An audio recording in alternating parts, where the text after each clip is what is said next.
Everyone, আসসালামু আলাইকুম। কেমন আছেন সকলে? আশা করছি ভালো আছেন, সুস্থ আছেন। Welcome back to my channel and good morning.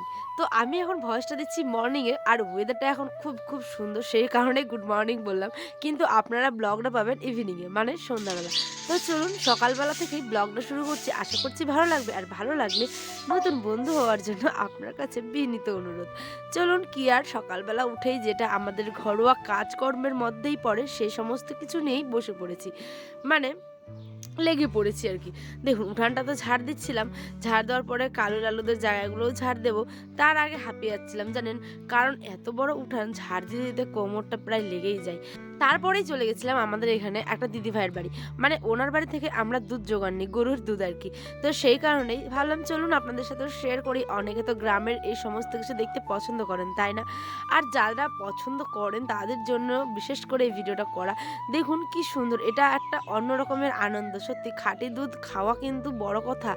আর কোথাও মানে পাবেন কিনা জানি না, কিন্তু আমাদের গ্রামের সাইডে কিন্তু এই সমস্ত কিছুই মানে পুরোটাই খাঁটি। ধরুন শাকসবজি গ্রামের মানে মাঠঘাট থেকে যে সমস্ত শাকসবজি তোলা হয়, তারপরে হচ্ছে গিয়ে হাওয়া, একটা অন্য রকমের মাটির গন্ধ, তাই না? আর তার সাথে এই খাঁটি জিনিসগুলো পাওয়া কিন্তু সত্যি সৌভাগ্যের ব্যাপার। চলুন, বাড়িতে এসে কিছু কাপড়-চোপড় ছিল, সেগুলোই আবার ধুয়ে নিচ্ছি। আর ধুয়ে নেওয়ার পরে কিন্তু মেলে দিলাম। কিন্তু আজকে ব্লগটা, এটা হচ্ছে গিয়ে গত দিনের ব্লগ আরকি। আর আজকে হচ্ছে গিয়ে কোন বার? আজকে হচ্ছে গিয়ে তোমার কোন বার? বৃহস্পতিবার। ঠিক আছে? তো আজকে আমি ভয়েস দিচ্ছি, এটা বুধবারের ব্লগ। তো কাল রৌদ্র উঠেছিল, আজকে ওয়েদারটা এত সুন্দর যে কি বলবো। একদম সকালবেলা থেকে বৃষ্টি পড়ছে, তার মধ্যে আমি রান্নাবাড়ি করে নিয়েছি। সমস্ত কিছু করার পরে ভিডিওটা এডিট করলাম। তারপরে যেহেতু আমার ভিডিও করার জায়গা নাই, স্টোরেজ পুরো ফুল হয়ে গেছে। ঠিক আছে? তো এডিট করে ভয়েস-টয়েস দিচ্ছি। তারপরে এখন যাবো ঘরে। আয়নকে খাবার দিয়েছি। আয়নের আব্বাও খাওয়া-দাওয়া করে কমপ্লিট। ওরা রেস্ট নিচ্ছে। বাপ-বেটা মিলে খেলাধুলা করছে। আর আমি কিন্তু চলে এসেছি আপনাদের সাথে গল্প করতে। তো এখানে ভাবলাম চলুন ঝাড় দিয়ে যখন নিয়েছি তখন ঘরটাকেও ঝাড় দিই।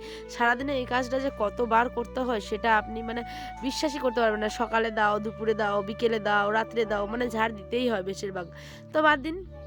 এই যে এখন বাড়ির আমাদের পিছন দিকটা, মানে এটা আরকি বাথরুমের সাইডটা, এদিকেও দিয়ে দিচ্ছিলাম। এদিকেও যে বাতাস বইছে না, মানে গতকাল এত বাতাস বইছিল, এই যে নোংরাগুলো সমস্ত প্লাস্টিক থেকে শুরু করে পলিব্যাগগুলো, মানে সমস্ত কিছুই খালি উড়ে চলে আসছিল। তারপরে আমি আসছিলাম হচ্ছে গিয়ে এখানটায় ঘর বারান্দাগুলো ঝাড় দিয়ে নিচ্ছিলাম। সকালবেলা থেকে তো মানে শুধু উঠানটাই ঝাড় দিয়েছি, তারপরে কাজকর্মগুলো মানে কিছু করছিলাম, কিছু বাকি আছে। আর কখনো রেস্ট নিচ্ছি। মানে এই কাজে মনই লাগছিল না, যেহেতু এত আনন্দ হয়েছে। বাবার বাড়ি থেকে আসলাম, তারপরে তো জানেনই ননদের বাড়ি থেকেও আসলাম। আর কাজ করার ইচ্ছা করছিল না, মনে হচ্ছিল বসে থাকি। কিন্তু কি আর করা যাবে, কাজ তো করতেই হবে, তাই না? তো চলুন, এখানে বাড়ির সকালবেলার কাজগুলো করার পরে এখানে ভাত বসিয়ে দিচ্ছিলাম। ভাত করব, আর তার সাথে দেখা যাক কি করি। ভাবছি একটু মুগের ডাল করব। আয়নের বাবা তো মুগের ডাল নিয়ে এসেছিল। আর আমাদের আবার বাড়িতে মুগের ডালটাই বেশি হয়। মসুর ডাল পছন্দ করি, কিন্তু মুগের ডালটা বেশি।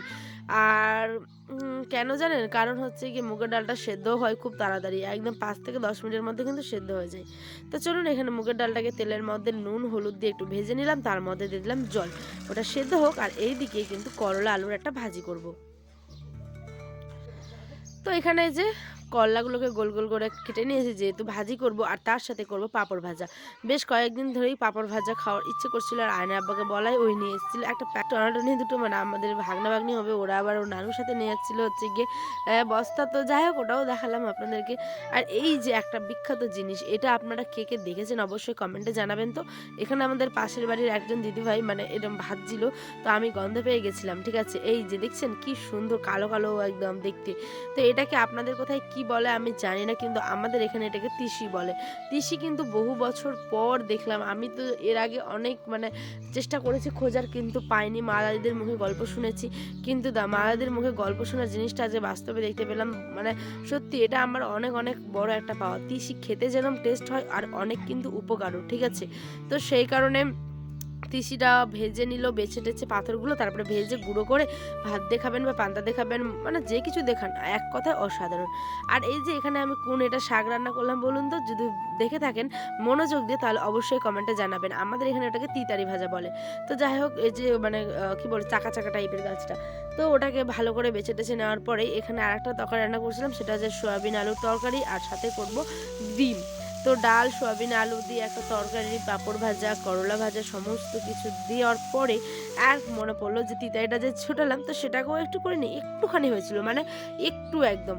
তো কি আর বেশি আলু দিইনি যেহেতু আলু খেয়ে, খেয়ে জানেনই মোটা হয়ে যাচ্ছি পুরো, তাই না? তো সেই কারণে আলুটা আর দেওয়া হচ্ছে না। আর আমি কিন্তু আম আলুটা কমই খাচ্ছি এখন, ঠিক আছে? তো চলুন বারান্দায় এবার এটা বিকেলের আরকি মানে ভিডিওটা আরকি। দেখেছেন বিকেলে আবার ঝাড় দিতে হচ্ছে। এত ধুলো পড়ে না যে কি বলবো। অনেক, অনেক ধুলো। আমাদের উঠানে যেহেতু ধুলো সেই কারণে ঘরে বারান্দায় ধুলো, ধুলো হয়ে থাকে। তো এদিকে ঝাড়-ঝাঁটা দেওয়ার পর ওই যে আমাদের ঝাঁটাটাকে ভালো মতো করে ধুয়ে পরিষ্কার করে দিলাম।